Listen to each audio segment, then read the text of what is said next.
bahwa proses penyidikan terhadap tersangka lainnya tetap dilanjutkan sebagaimana tahap-tahap persidangan di pengadilan.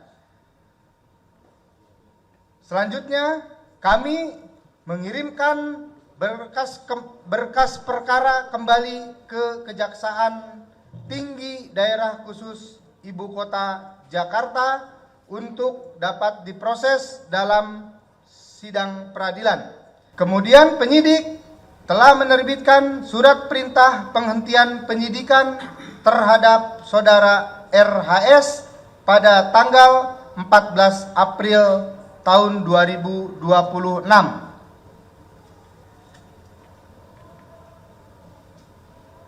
Kami sampaikan kepada teman-teman sekalian, saat ini telah terjadi kesepakatan perdamaian antara para pelapor dengan tersangka ES, DHL, dan RHS, sehingga proses penyidikan terhadap ES dan DHL dihentikan melalui mekanisme restoratif justice pada tanggal 15 Januari tahun 2026 dan terhadap saudara RHS dihentikan melalui mekanisme keadilan restoratif pada tanggal 14 April tahun 2026.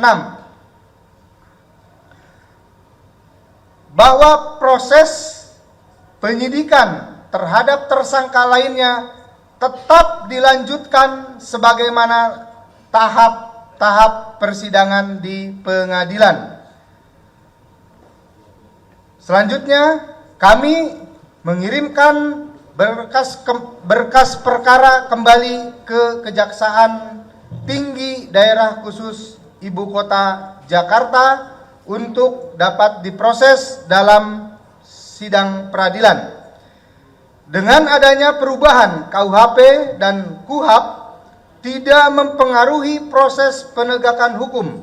Negara sudah mengatur secara jelas di dalam Undang-Undang Nomor 1 Tahun 2026 tentang penyesuaian pidana, bahkan dalam ketentuan peralihan pada Undang-Undang Nomor 20 Tahun 2025 tentang Kitab Undang-Undang Hukum Acara Pidana dijelaskan atau diatur secara nyata yang menjadi pedoman seluruh penegak hukum, baik kepolisian, kejaksaan, pengadilan maupun advokat. Demikian rekan-rekan sekalian dapat kami sampaikan terkait dengan perkembangan atau update terakhir penanganan perkara dugaan tindak pidana pencemaran nama baik dan atau fitnah yang ditujukan terhadap korban Insinyur Haji Joko Widodo. Terima kasih. Assalamualaikum warahmatullahi wabarakatuh. Waalaikumsalam.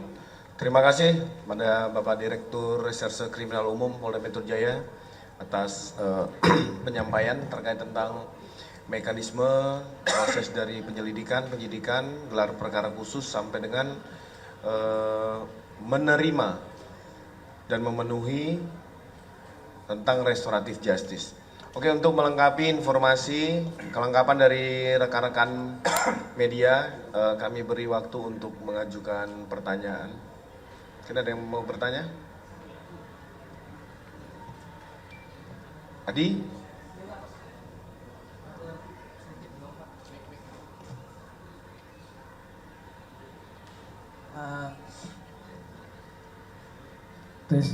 Izin Pak Dir, Pak Kasubdit, Pak Kabid Humas, Pak Wadir, Pak Kasubdit Penmas, yang ingin saya tanyakan pertama terkait kendala Pak, apa sih yang membuat perkara ini terkesan berlarut-larut gitu Pak? Artinya sudah hampir 1 tahun Pak ya kalau nggak salah sejak penetapan tersangka yang bersangkutan, kalau tidak salah sebentar lagi 1 tahun. Apa sih Pak kendalanya? Apakah karena ada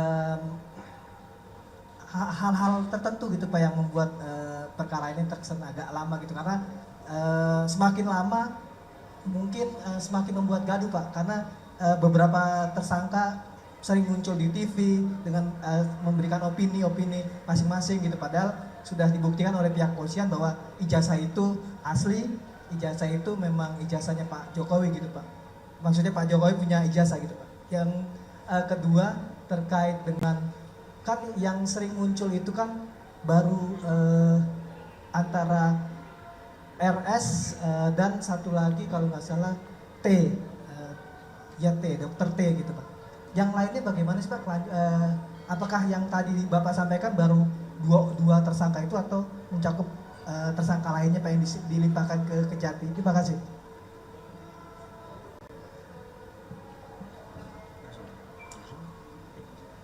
Baik, terima kasih rekan-rekan sekalian. Pertanyaan pertama, apakah ada kendala? Sampai dengan hari ini kami penyidik tidak menemukan kendala di dalam proses penyidikan.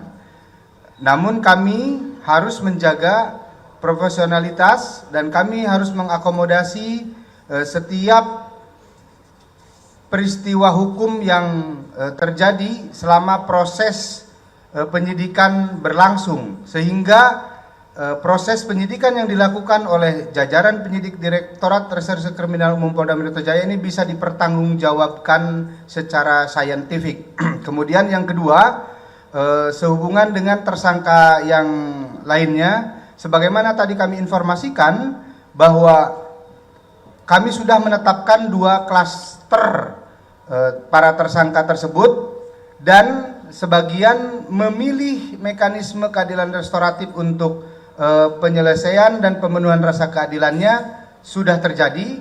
Sebagian lagi memilih proses peradilan sehingga kami tetap melimpahkan berkas perkara ke Kejaksaan Tinggi DKI.